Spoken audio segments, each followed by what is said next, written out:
Hello dental implant family again, Alina and Naraki here. In today's video, we are going to be talking about Alzheimer's and dentistry. While talking about Alzheimer's disease, it is a very serious, grave diagnosis that some people have, some family members diagnosed with that disease.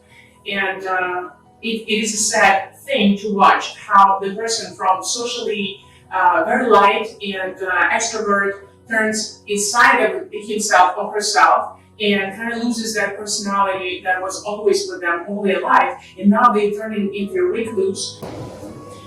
It is a hard thing to watch your family members going through that kind of changes. However, it is part of life, and we can still do something to enhance their quality of life. So, which is a good thing, and we are going to talk today about different supplements that we can implement to improve their state of being, improve their mental focus, improve their quality of life, and also what we can do, dentally speaking, to for them not to lose that quality of life and still enjoy certain things that we all enjoy, such as a good comedy, a good food, and accompanied with the friends, which entails, keeping the self-esteem.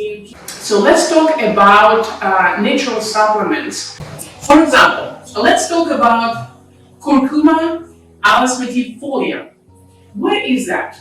Okay, that is a tulip. It is called a tulip. It's actually not a tulip. That is native to the northern Thailand and also to Cambodia. And of course, it's being cultivated in other parts of the world. It's actually not a tulip, but a plant that is very close to ginger and turmeric. And as you can imagine from the name of it, curcuma, it has the curcumin, which everybody is familiar with, and it has anti-inflammatory qualities, which is also going to alleviate that inflammation in the brain that Alzheimer patient might experience. Another supplement that we can use is Piper nigrum, which is also going under a different name, piperine, and the folk name for it is a black pepper. It's a very widely used spice that has incredible qualities, such as in treatment of the depression. It's used very commonly in detoxification of the body, in suppression of the appetite, also in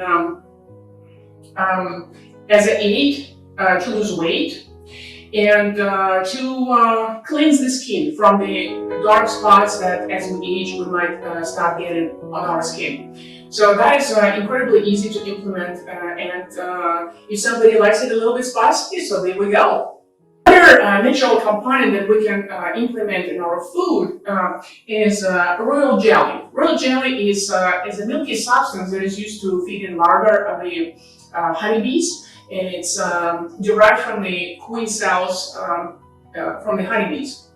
So there is different recommended doses and different applications. You can definitely check it with your doctor if this is something you want to implement, but that's excellent and it's easy to find. Another substance we are going to talk today about is plasmalogens. Plasmalogens is a naturally occurring lipid-based transport system molecules in the brain that are used to increase the rate of vesicular filtration in the neurons in the brain. So for us to be cognitively coherent and for us to recall memories, we need to be able to generate that stimulus that goes from one neuron to the other neuron. And there is a lot of cholinergic neurons, which means neurons that use acetylcholine, which is a neurotransmitter to transmit our information. We are chemical beings in the brain and in the rest of the body, but let's talk about the brain right now. The acetylcholine, while coming out into the synaptic cleft, falls out into two components, choline and acetate. So acetate goes in and it gets incorporated into the receptors of the next neuron, and this way it activates that neuron to shoot acetylcholine in the other direction. This is how it goes from one neuron to the other, to the other, to the other. What happens to the molecule of choline that is still staying in the cleft? It has to be reabsorbed back into the neuron that originally shot that, that impulse.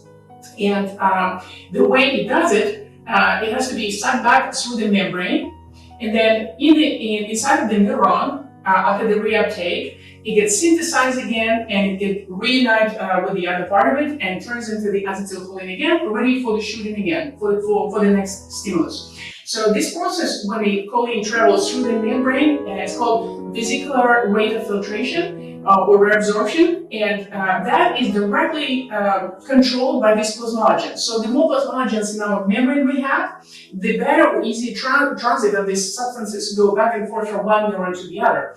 The more cholesterol we have, the more rigid the membrane is, and the harder the transportation happens.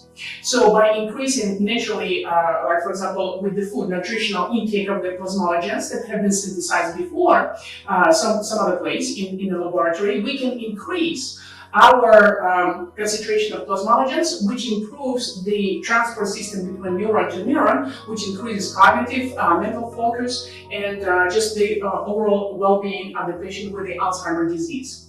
And if you would like to know more about the mechanism of what happens and why this is a good thing to use, and just to generally know about the processes more, understand more, you can definitely consult this book right here. This author is a Diane Goodenobe. He is a psychiatrist and he wrote this book, Alzheimer's disease. He has some other designations. He's a double major, he's a clinical chemist, and he's also a researcher and inventor.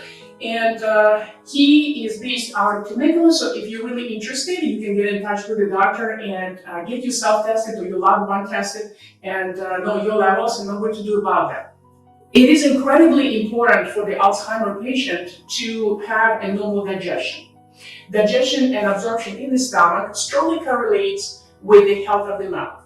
So imagine if somebody doesn't have any teeth and have dentures, and suddenly because of the loss of memory, they displace the dentures somewhere and can remember what the dentures are. So now they lost the dentures, they have absolutely nothing in the mouth, and they would like to have a normal food intake, but they can't because it's hard to chew with the gums only. So the suggestion, it's a philosophical point, of course. If somebody gets diagnosed with Alzheimer's disease, unfortunately that great diagnosis can take this person away in 5 years.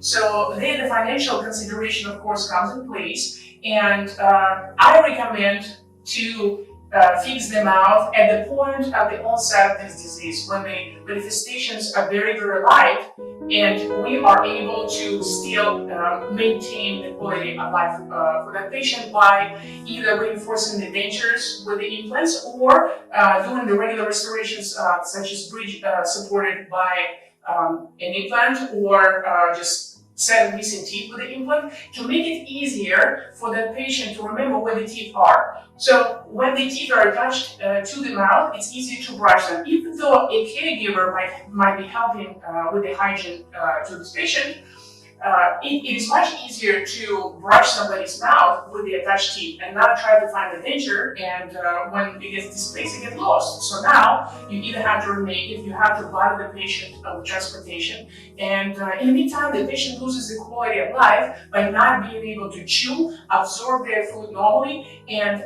maintain at least the metabolic health of the rest of the body. If you are to ask me what I would do in the mouth of my loved one, of course, when the finances are unrestricted, I would definitely consider implantation, even if the patient is diagnosed with that disease. Because I know that the last years of the life of my loved one would be, I would do maximum effort and I would do everything possible to enhance the quality of life of my loved one by doing that. Thank you so much for watching, and see you in the next one.